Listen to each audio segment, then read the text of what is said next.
Thank you, Mr. Chairman. I think this investigation by the committee is very important on nursing home resident care and the quality of our skilled nursing centers across the country. And I appreciate the focus on emergency preparedness. It's not been a year since Hurricane Irma swept through, and I think it's important for us to go through what CMS is doing, what states are doing. One thing that should not be done has become clear here, as was reported by the AP earlier this year. As Hurricane Irma bore down on Florida, Governor Rick Scott gave out his cell phone number during a conference call with administrators of the state's nursing homes and assisted living facilities. He told them to contact him if they ran into problems, and he would try to get help. So they did, 120 times, according to phone records released earlier this year, not last year. Nearly all the calls went directly to voicemail before being returned.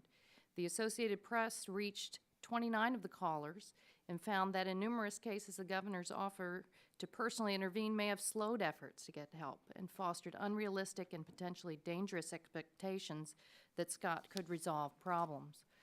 Irma knocked out power across much of Florida as its strongest winds swept from Key West to Jacksonville.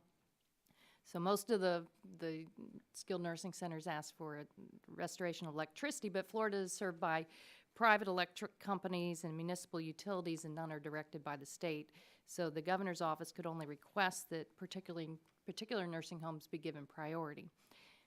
12 patients later died of overheating at a nursing home that called Scott's cell phone 3 times. Its administrators say Scott's staff didn't get them help restoring the air conditioning, but we know it was a significant management failure as well by the owners of Hollywood Hills.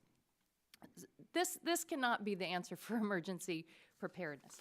So I understand now there are new requirements that went into effect in November of 2016. CMS is now surveying states. That began last year.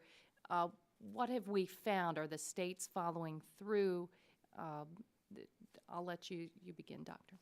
Absolutely. Thank you for the question. As you mentioned, we did finalize the emergency preparedness rule in November of 2016. This applied to all Medicare certified facilities, certainly including long-term care facilities or nursing homes.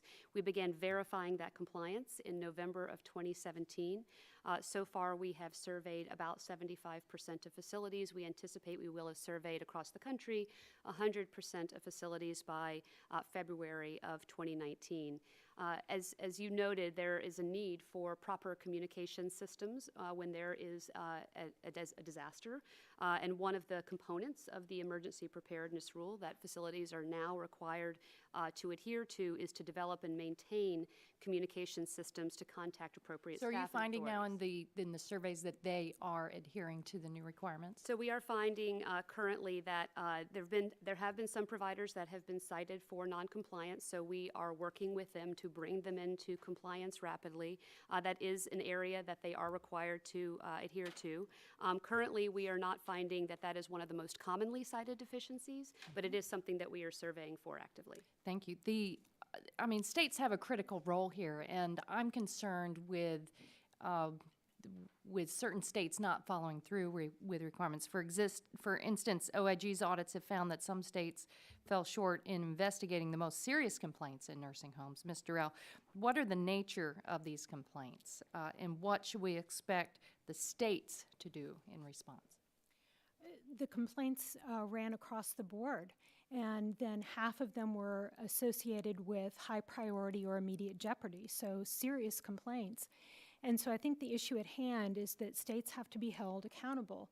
Dr. Goodrich talked a bit about that system, and I think it's critical to all these pieces coming together, that the states are understanding the new requirements and effectively enforcing those. Do you believe CMS is holding states accountable when they do not follow through with their responsibilities? So much of this is new. We'll certainly be looking at it. But so much of the new requirement and the guidance is just new within the last 9 months. And so we don't know, but we certainly have pointed out weaknesses. And we think that it's a two-pronged approach. It's education, and it's also ensuring that there's some kind of accountability on the part of the states to ensure that they follow through. Thank you. I'll yield back.